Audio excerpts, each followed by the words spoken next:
faut me dire. Pour ce numéro des pieds dans le plat, on part à Lisbonne, au Portugal, pour découvrir les plaisirs culinaires locaux. Nos 3 journalistes sont faufilés dans les cuisines de 3 restaurateurs portugais. Je vous laisse découvrir la suite. Alors on va commencer, et ce n'est pas un cliché, par de la morue, ce plat emblématique du Portugal. Maxime, la morue, c'est vous? Enfin, c'est le plat que vous voulez nous faire découvrir? Oui Iris, c'est un petit peu particulier parce que la morue c'est un poisson qui est pêché dans les eaux froides au large de l'Islande, mais qui est ici le plat typique au Portugal. Alors j'ai décidé de vous faire découvrir la manière la plus simple de la faire cuisiner. C'est chez Antonio, un vieux restaurateur lisboète.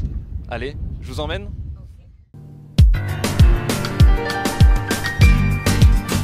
Antonio va nous parler de sa recette de croquettes de morue, les pataniscas de bacalhau.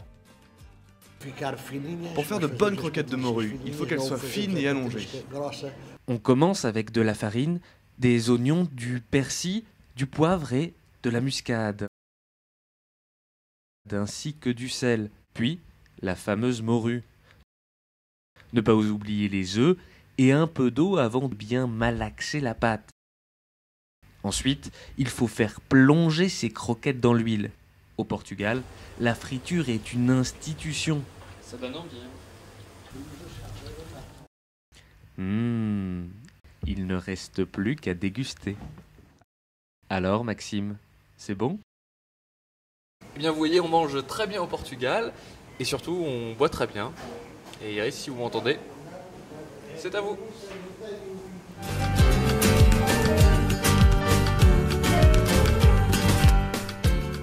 Et maintenant, parlons poulpe. Marie, il me semble que vous avez tenté une expérience culinaire un peu particulière. Dites-moi en plus. Alors oui Iris, nous on a rejoint Hugo dans sa cuisine. Hugo, c'est un photographe culinaire passionné par la gastronomie portugaise et il adore le poulpe. Il nous le cuisine à toutes les sauces. Pour nous, il est passé de l'autre côté de la caméra. On va aller voir. Hola Marie, how are you? Hola Hugo. Pour un polvo à l'agarero, il faut un poulpe bien sûr, des pommes de terre, de l'ail et la petite touche d'Hugo, de la coriandre fraîche. Un peu d'eau au fond de la cocotte minute, on sale, le poulpe est prêt à cuire. Laissez sur le feu environ 20 minutes. Pendant ce temps, lavez et coupez en 2 les pommes de terre pour les faire bouillir. Astuce, elles doivent rester fermes pour être frites dans l'huile ensuite. La cocotte s'emballe. Le poulpe à l'agarero est un plat venu du nord du Portugal et il est généralement cuisiné à Noël. La cuisson est terminée. Le mollusque est à point. La cocotte doit reposer quelques minutes, tout juste le temps pour vous d'égoutter les pommes de terre. Passons à l'ail. Pour l'éplucher, Hugo a sa petite technique. Hachez-le finement. Faites de même avec la coriandre. Soulevez le couvercle et... Surprise! Le poulpe est rose. Ce sont ces pigments qui se révèlent au cours de la cuisson. Hugo s'applique à le découper. Il savoure aussi ce plat en salade ou avec du riz.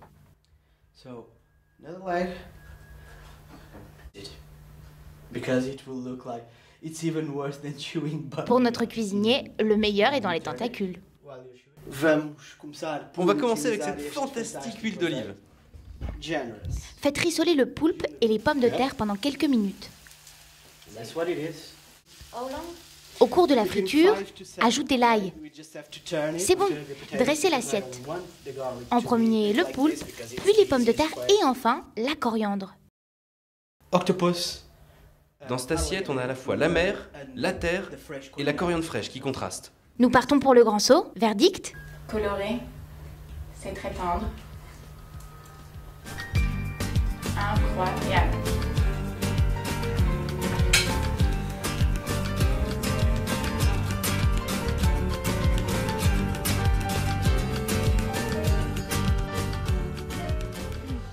Et pour finir, que diriez-vous d'un petit dessert? Lucille, quelque chose me dit que vous avez ça en stock. Bien sûr Iris, en me baladant dans le quartier historique, j'ai déniché un petit café dont tous les gâteaux sont faits maison. Sa spécialité, une pâtisserie à base de cannelle, c'est un plaisir pour les papilles.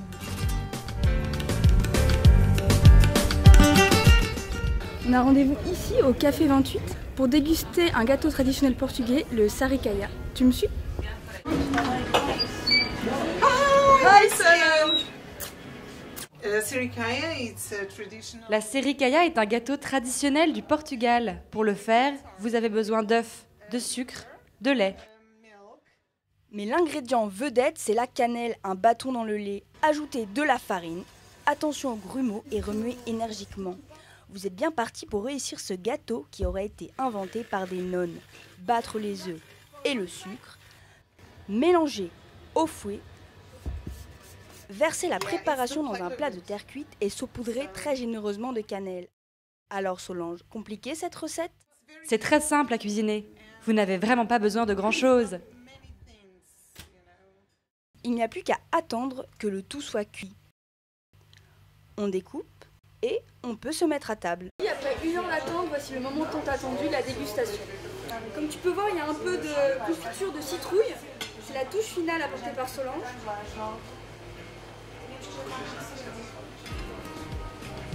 Et muito bon.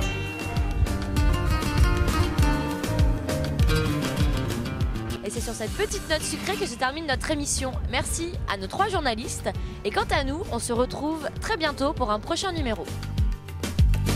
Portugal é lindo e tem de tudo. Outeiros e montanhas, serras e planícies, ribeiras e rias, de terras alagadiças, cheias de canais, de águas quietas.